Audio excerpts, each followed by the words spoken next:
नमस्कार दोस्तों, एक नई लर्निंग के साथ हाजिर हूँ और आज के इस लर्निंग में जिस बिजनेस और फाइनेंस को आपस में लिंक करेंगे वो फाइनेंशियल सेक्टर की कंपनियां हैं जो बेसिकली होम लोन प्रोवाइड करती है। और हम इसको स्टार्ट करेंगे पीयर्स के कंपैरिजन को लेकर के, वैल्यूएशन के दृष्टिकोण से, मार्केट में ट्रेंड के दृष्टिकोण से और मार्केट में स्टेबिलिटी के दृष्टिकोण से। यदि देखा जाए तो हम आज चर्चा करने वाले हैं फाइनेंस कंपनी को। और फाइनेंस कंपनी में एक कंपनी है जिसका वैल्यूएशन के दृष्टिकोण से पी रेशियो को देखा जाए तो सभी के सभी इनके पीयर्स कंपनी जो दिग्गज कंपनियां हैं, जिसमें बजाज हाउसिंग हो, हुडकोज हो या पीएनबी हाउसिंग हो, उसमें इनका नाम थोड़ा सा कम वैल्यूएशन के चिपेस्ट रेट में मिलता है। इसका नाम है एल आई सी हाउसिंग। और एलआईसी हाउसिंग की बात इसलिए करने वाला हूँ, यदि आप बाकी कंपनियों को देखेंगे तो इस सेक्टर में जो बाकी सभी कंपनियां हैं वो अपनी जो गति है, उस गति अर्थात मार्केट में डिमांड को लेकर के लगातार बनी है। जहाँ लोगों को घर चाहिए तो हाउसिंग लोन चाहिए, तो सभी कंपनियों में, ऐसा नहीं कि एक ही कंपनी में, सभी के सभी कंपनियों में जो ग्रोथ रेट है वो बना हुआ है। कुछ में थोड़ा सा वाई ओ वाई बेसिस पे सभी कंपनियों में था, लेकिन क्यू और क्यू बेसिस पे कुछ कंपनी में स्टेबल है तो कुछ कंपनी में निगेटिव इम्पैक्ट डालती देखी गई। हम चर्चा करने वाले हैं एलआईसी हाउसिंग को लेकर के। तो चलिए, एलआईसी हाउसिंग क्या क्या करती है उस पर जरा एक नज़र फोकस करें तो क्या कहती है और उस पर क्या क्या आंकड़ा लेकर के मार्केट में अवेलेबल है।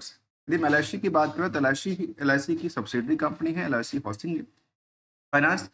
और इनका कामकाज है हाउसिंग लोन देना, जो कि एक चीपेस्ट रेट में भी अवेलेबल होता है। बाकी सब इनको, यदि हम इसकी कॉरपोरेट प्रोजेक्ट लोन की बात करें तो ये प्रोजेक्ट लोन भी देती है, बिल्डर्स एंड डेवलपर का काम लोन देती है। इसके अलावा हाउसिंग लोन के अलावा जो अदर होम लोन है, जिसमें कि होम इम्प्रूवमेंट लोन हो, होम कंस्ट्रक्शन हो, होम एक्सटेंशन हो, या फिर जो कि होम लोन बैलेंस ट्रांसफर, ये सारी चीज़ें जो एक होम लोन, इसके अलावा एक प्लॉट लोन है, ऑनलाइन सुविधा होम लोन, इस तरह के कुछ इनके प्लान्स चलते हैं। फिलहाल हम उसके प्लान में भी नहीं जाने की कोशिश करेंगे, यहाँ पे जानने की कोशिश करेंगे इस कंपनी को। क्योंकि यहाँ पे देखा जाए तो हमने देखा कि इसका वैल्यूएशन जो है बाकी कंपनियों के कंपैरिजन में आजकल सस्ता है। और जो आजकल अंडर वैल्यूड वाले स्टॉक की कैटेगरी में देखा जाए ना, तो ये दोनों तरफ से कह सकते हैं, चाहे वो बुक वैल्यू से हो चाहे इंट्रिंसिक वैल्यू से हो, अंडर वैल्यूड स्टॉक के अंदर आती है। साथ में इनका growth rate year on year basis पे, चाहे वो वाई ओ वाई बेसिस पे हो, चाहे वो क्वार्टर ऑन क्वार्टर बेसिस पे हो, मार्केट में रफ्तार में चली है। तो यहाँ पे देखा जाए तो मार्केट कैप इस कंपनी का करीब करीब 31,000 करोड़ के आसपास की नियरली की बात करूं। और यदि इसकी मार्केट की रेंज को देखा जाए तो ये करीब 95% ही उछला है। वहीं इंट्रिंसिक वैल्यू से कंपेयर करेंगे तो केवल 55% उछला है। जबकि हायर से हायर कहाँ तक पहुंचा था ये, 827 तक पहुंचा था। लोअर साइड में देखा है तो मार्केट में लोअर से मार्केट थोड़ा सा जंप करके कारोबार करती देखी गई है। और यहाँ से इस सिचुएशन को सीधा सीधा विदाउट कोई टेक्निकल चार्ट को कह सकते हैं कि हो सकता है ये ब्रेकआउट कर रहा हो। देखिए, जबकि इनका इंडस्ट्रियल के पी के मुताबिक देखा जाए तो पूरे के पूरे अंडर वेटेज है। मतलब हम इसको कह सकते हैं कि तीन तरह से इनका अंडर वेट की लिस्ट में आती है, सस्ते रेटों में आती है। जबकि नेट इनकम मार्जिन जो है कंपनी का 19% के आसपास है। और प्रमोटर कंट्रोल पर 45% का है। डिविडेंड ट्रैकिंग कंपनी रही है। आरओई आरओसी के आंकड़ा भी करीब 16 से लेकर 15% के बीच में रही है। यदि कंपनी की कुछ और बात को समझा जाए तो इसका नेशनल हाउसिंग बैंक, जिसको रजिस्टर्ड किया गया है as mainly engaging the financing purchase construction of the residential flat, चाहे वो हाउस हो, इंडिविजुअल्स हो, चाहे प्रोजेक्ट हो, चाहे वो कंस्ट्रक्शन वाली बड़ी कंपनी का ही नाम क्यों ना शामिल किया, जो उनको लोन प्रोवाइड करती है। अब इसके पीछे जानने की और वजह क्या? देखिए, इसको वजह यही है कि रिस्क फैक्टर बिल्कुल इस कंपनी में जो है वो निवेशकों का इंटरेस्ट से हम जाने हैं। तो इस कंपनी में जितना एलआईसी की होल्डिंग होगी, उसके अलावा यदि हम देखा जाए तो एफआई की होल्डिंग, डीआई की होल्डिंग लगातार दोनों बनी हुई है। नियर अबाउट द दोनों सेम डायरेक्शन में है। और जो आम निवेशकों की होल्डिंग है करीब 12% के आसपास है। और नंबर ऑफ शेयर होल्डर की बात किया जाए तो करीब 3.5 लाख से ज़्यादा यहाँ पे जो लास्ट पैटर्न आती है उसके मुताबिक जिक्र करता है। जिस जिसकी यदि पब्लिक होल्डिंग में देखा जाए तो कोई बड़ी निवेशक का नाम शामिल नहीं करता। लेकिन डीआई की बात किया जाए तो डीआई में चाहे वो आईसीआईसी हो, चाहे वो कोटक हो, चाहे जो बड़ी दिग्गज कंपनी, चाहे मेरा एसेट्स जैसे फंड भी हो, इन सब का नाम यहाँ पे शामिल कर दिया आदित्य बिरला की क्यों ना मिलता। एक चीज को और जानना जरूरी है कि ईयर एंड ईयर बेसिस के मुताबिक मार्केट की जो ग्रोथ रेट है उसके मुताबिक इनका सेल्स में बढ़ोतरी था पीरियड ऑन पीरियड बेसिस पे। जो प्रॉफिट था उसमें भी near about the directions in the same. और जो स्टॉक प्राइस को फिलहाल बाद में देखेंगे, यदि रिटर्न ऑन इक्विटी को देखा है तो ये भी direction in the up trend की तरफ, मतलब ये तीनों में चीज में है। ये यहाँ पे टीटीएम के मुताबिक तो मार्केट डिक्लाइन है, पर यहाँ के मुताबिक मार्केट क्या थी, रेस में शामिल करता है। स्टॉक प्राइस आजकल काफी निचले पैदानों पे देखने को मिलता है। यदि चार्ट लेवल को देखा जाए तो कह सकते हैं सीधा सीधा, यदि इनकी चार्ट लेवल के सबसे निचले पैदान से लिया जाए तो ये इनका सपोर्टिंग था। अब इस सपोर्टिंग को जब मार्केट में क्या होता है, जब मार्केट में यहाँ पे आकर के क्या हो, बॉटम बॉटम को टच नहीं किया, तो यहाँ पे एक एक ट्रस्ट बिल्डअप होता है। ये मैं नहीं कह रहा हूँ कि इसको रिकमेंडेशन के तौर पे ट्रस्ट बिल्डअप होता है कि शायद यहाँ से ब्रेकआउट करेगी, जो टेक्निकल भाषा में हम लोग कहते हैं। लेकिन नॉर्मली भाषा में तो हम लोग ये कहते हैं शायद ये इस सेंचुरी लगाएगी तो शायद इसके ऊपर और जो है क्राउड क्राउड बन जाता है, लोगों का इंटरेस्ट बन जाता है, शायद यहाँ से ज़्यादा परफॉर्मेंस करेगी। तो ये इस तरह से ये शामिल मैंने देखा, तो इसको हमने समझने की कोशिश किया है। यदि कंपनी की हम कुछ और पार्ट को देखे चले हैं, जिसमें लेटेस्ट अपडेट की तरफ भी देखा है, तो कंपनी ने अभी boardings budget in the auditors appointment की जिक्र किया था लास्ट अपडेट के तौर पर। कंपनी की जो इन्वेस्टर प्रेजेंटेशंस था जो फरवरी में इन्होंने दिया था Q3 को लेकर के, उसमें अपनी जर्नी को लेकर जिक्र करती है कंपनी जो है 1989 में बन के कामकाज करके आजकल 2024 तक में जो क्रॉस जो 4,000 करोड़ की प्रॉफिट की बात है वहां तक चली है। सोचिए कंपनी का जो प्रॉफिट है वो 4,000 करोड़ के आसपास पहुंचा है, जबकि लास्ट 12 महीने की बात करेंगे तो करीब करीब 5,151 करोड़ के आसपास। और उसी तरह से हमने नेट इनकम मार्जिन को लिया तो करीब 19% के आसपास बनती देखी गई है। एक चीज को और समझना जरूरी है कि क्या कंपनी का, यदि आप अवार्ड की बात, काफी सारे इनके पास अवार्ड है, सरकार की है बेसिकली भूमिका रही। 45% की एलआईसी की होल्डिंग, तो एलआईसी किसका है, सरकार की है। एफआईडीआई की होल्डिंग लगातार बनी हुई है। और यदि यहाँ पे हमने परसेंटेज वाइज देखा जाए तो कंपनी ने ये कहा है कि जो Q3 का रिजल्ट था प्रॉफिट आफ्टर टैक्स, जो कि जो पिछले पीरियड के मुकाबले 23% की ग्रोथ रही थी, तो वहीं पे रिवेन्यू को लेकर देखा जाए तो वो कहती है करीब करीब 4% ग्रोथ थी। आउटस्टैंडिंग लोन पोर्टफोलियो की यदि बात करें तो 6% ग्रो करती है पिछले पीरियड के मुकाबले। तो वहीं इंडिविजुअल्स होम लोन पोर्टफोलियो की बात किया जाए तो वो 7% इंक्रीज करती है पिछले पीरियड से। इस तरह के डिस्बर्समेंट की बात या फिर जो net income net interest income की बात किया जो 2,000 करोड़ से नियर अबाउट पहुंचा हुआ है। इसके अलावा नेट इंटरेस्ट मार्जिन की बात किया तो करीब 2.70% के आसपास रहा है। सीजीआर के बेसिस पे कंपनी को देखा जाए, इनकी फाइनेंशियल परफॉर्मेंस को देखा जाए तो इन्होंने कहा कि डिसबर्समेंट जो है सीजीआर के बेसिस पे 6% लगातार ग्रो हुआ है। वहीं पोर्टफोलियो सीजीआर की बात किया जाए, लॉन पोर्टफोलियो, तो ये 8% ग्रोथ करती है। इनकम जो सीजीआर है वो 8% की ग्रोथ पॉसिबल है, बना हुआ है। तो वही प्रॉफिट आफ्टर टैक्स की बात करीब देखा गया कि सीजीआर में 19% की ग्रोथ एक ईयर ऑन ईयर बेसिस पे देखा गया है। अलग अलग अपडेट है जो कि 5 सालों में चाहे प्रोविजन की बात किया जाए, चाहे एक्सपेंसेस ऑफ टोटल इनकम की बात किया जाए, चाहे अर्निंग पर शेयर ही की बात किया जाए, बुक वैल्यू में लगातार जो ग्रोथ रेट है वो बना हुआ है।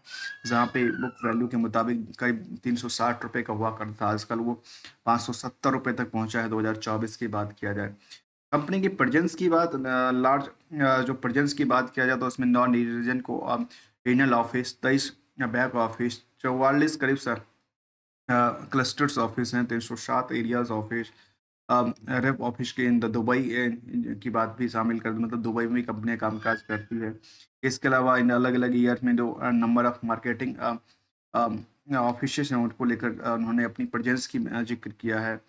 जो कंपनी प्रोवाइड करती है जिसमें मार्केटिंग ऑफिस में जो जाए उनके पास है होम लोन अगेंस्ट जो कि एजेंट्स ऑफ एलआईसी के थ्रू जो जाता है, डायरेक्ट सेल्स एजेंट होता है।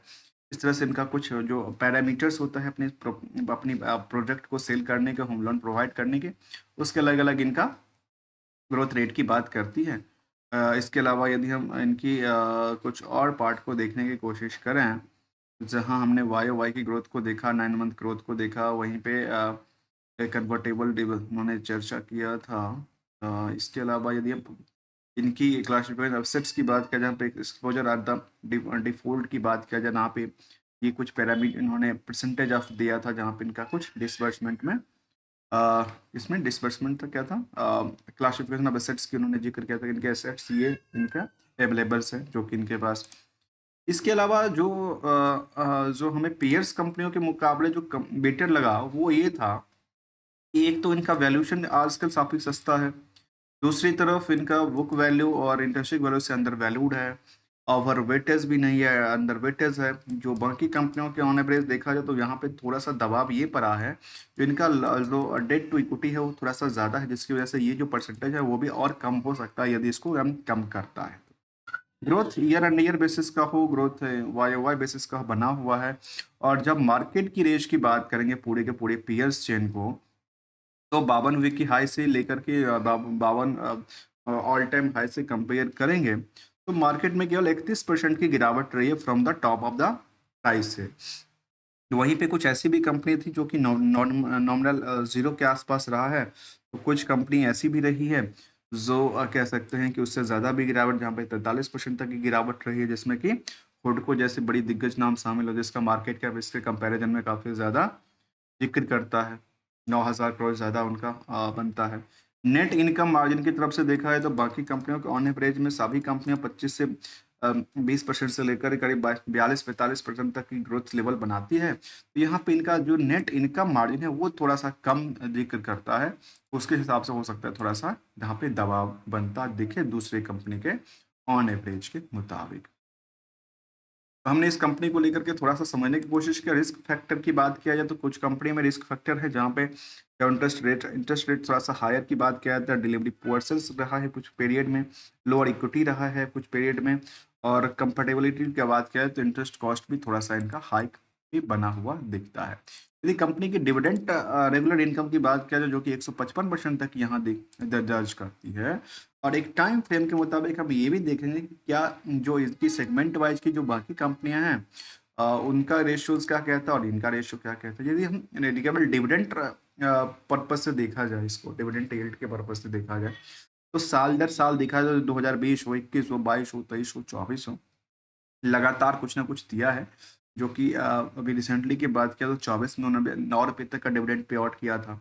कंपैरिजन यदि इसको सेंसेक्स के पॉइंट ऑफ व्यू से करते हैं और बीएसई फाइनेंशियल सर्विस इंडेक्सेशन के पॉइंट ऑफ व्यू से करते हैं, तो एक टाइम के मुताबिक जो आज का टाइम है उसके मुताबिक यदि चर्चा करेंगे, जो 24 मार्च 2025 की बात मैं कर रहा हूँ, जो टाइम अभी आपके सामने जब भी मैं लर्निंग करता हूँ तो आपके टाइम सामने टाइम फ्रेम भी दिखता है।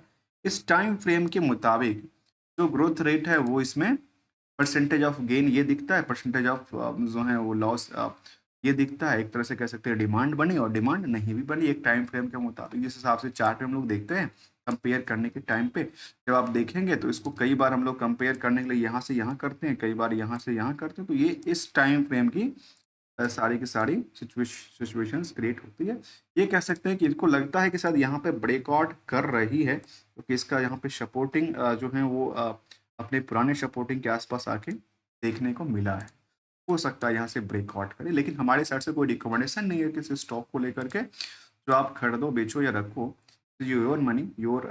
हम लोग अक्सर अक्सर एक डिस्कस करते हैं कि money is everything, secure and safe for the better tomorrow.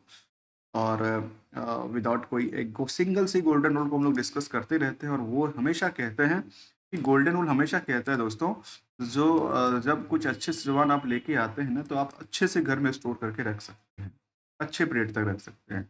यदि नहीं तो फिर उसको आपको लॉस ही बुक करना पड़ता है, जो कि एक्सपायर करने वाली प्रोडक्टिविटी होती है या फिर वैसे प्रोडक्ट जिसकी कुछ बेस नहीं बेटर ना हो। मिलेंगे कुछ नई पॉइंट के साथ, नई कंपनी के साथ, तब तक के लिए थैंक्स फॉर द ज्वाइनिंग।